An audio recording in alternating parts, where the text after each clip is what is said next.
Hi, this is Whitney from elementaryWritingCoach.com, and today I'm going to be talking to you all about how you can help your students narrow their focus in narrative writing.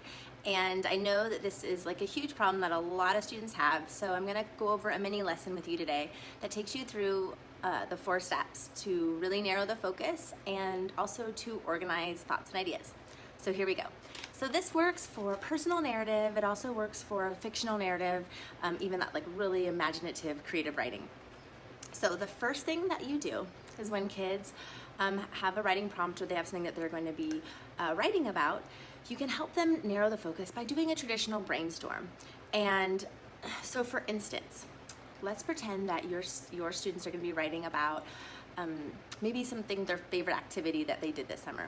So for their brainstorm, in the middle they could write my favorite activity this summer, and then all around they're going to brainstorm everything that they did this summer. And I encourage them to literally write down everything they did. Maybe it was going to the park, going to the beach, playing video games at a cousin's house, having a sleepover with grandma, anything that they might have done during the summer, and just getting all those ideas out.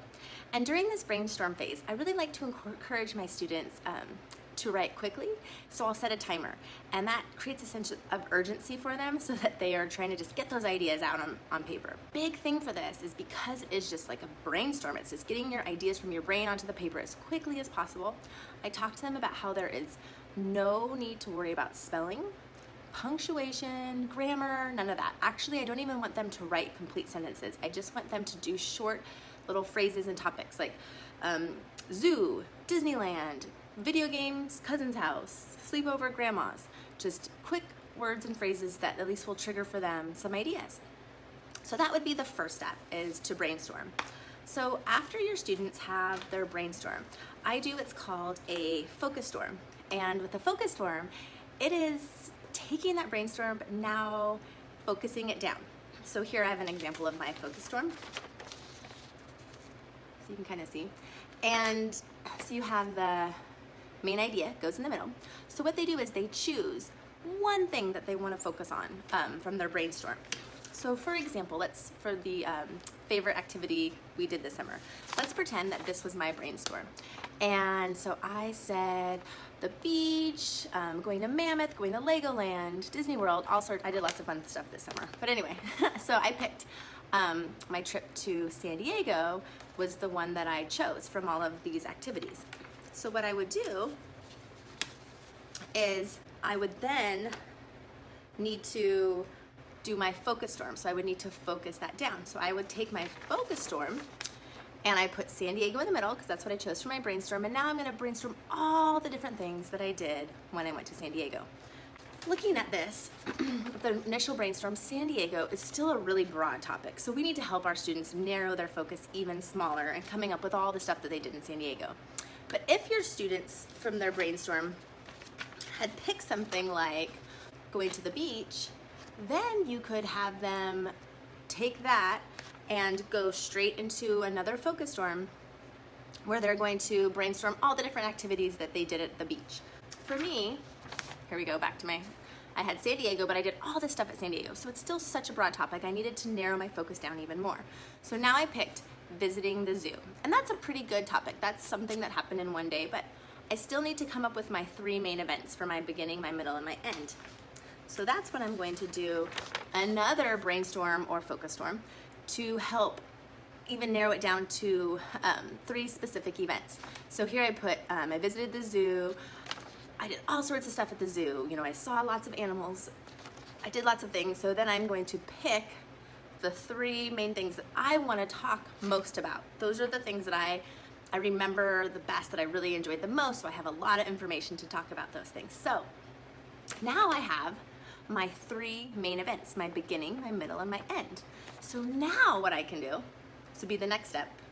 So you do your brainstorm, your focus storm, and sometimes you need to do another brainstorm in order to narrow it down even more. But now you then get your 3 main events. And for the next step, you are going to do a focus storm for each of those events. So for instance, my beginning, the first one was the reptile house. So this is where, when your kids go to do this focus storm, this is when you're going to encourage them to be using the 5 sense description, thinking about what did they see, what did they feel, what did they smell, what did they hear, did they eat anything, did they taste anything? So it just is a way to really start pulling out more elaborate details and description, but just still in a quick brainstormy type fashion where they're just kind of getting ideas down. They're still just writing short words and phrases, but now they have a lot of information, which is going to go into like kind of their first body paragraph almost. And look at all these details that they've just generated off of this one topic. So it's helping to take this huge idea of going to San Diego was my favorite trip this summer, but narrowing it down to I'm going to just talk about the reptile house. And then I'm going to just talk about how I saw elephants splashing in the water at the zoo. And so look at all these details again. 5 sense description. The water was dark and murky. It was an extremely hot day. It smelled like wet dog. All sorts of description for these different events. And then the last one. So they will end up with three of these focus storms. So it's awesome. And then look at this, 3 body paragraphs. They already have all sorts of details. They've fleshed out all their ideas. And I wanted to share with you some of the benefits of doing this and really fleshing out and narrowing that focus. First of all, it's going to reduce the amount of time students need to spend on their planning and drafting their writing, because now they already have it organized into 3 main events and lots of details and description about each of those 3 main events. It helps them have their ideas more organized. So I like to, after we do this brainstorm focus storm, I put everything into like a really nice, neat planner with my students. And it's really organized, and they have their introduction and their bodies. But now it's so fast. I mean, especially when they're filling out their 3 main events, their beginning, their middle, and the end, they can just put their main event and all the supporting details. Main event, supporting details, because we've already fleshed it out. We've already done all the hard work for that. It also vets out the kind of the bad, not that there's bad ideas, but just kind of the not as strong ideas. So kids will start doing this and then they'll have no idea, I don't know, like they have no details. And so I tell them, maybe choose something that you remember a lot of details about, because if you're going to want to write about it, we want to be able to give lots and lots of information. So we have to kind of go, let's choose a new topic. So it's a good way to vet out those ideas early so that if they need to choose a new topic, they can do it soon. And once they have all these details, they can now focus more on elaborating and adding more descriptive writing to their writing. And it just helps, it helps to just have students not spend so much time talking about how they woke up in the morning and then they drove to the zoo, and then just glossing over all of the really important details like what they did at the zoo. And now it's really kind of, as I said, narrowing their focus and giving them specific things to be talking about and sharing ideas and telling their story in a more creative and more detailed way. I hope that you enjoyed learning about how to really narrow down the focus. If you want to grab this mini lesson, I have the mini lesson all typed out with instructions on all the different steps. I have samples for you. I have the personal narrative example I just gave you. I also have the sample for the fictional narrative writing. So you can head on over and you can grab that over at teachwriting.org.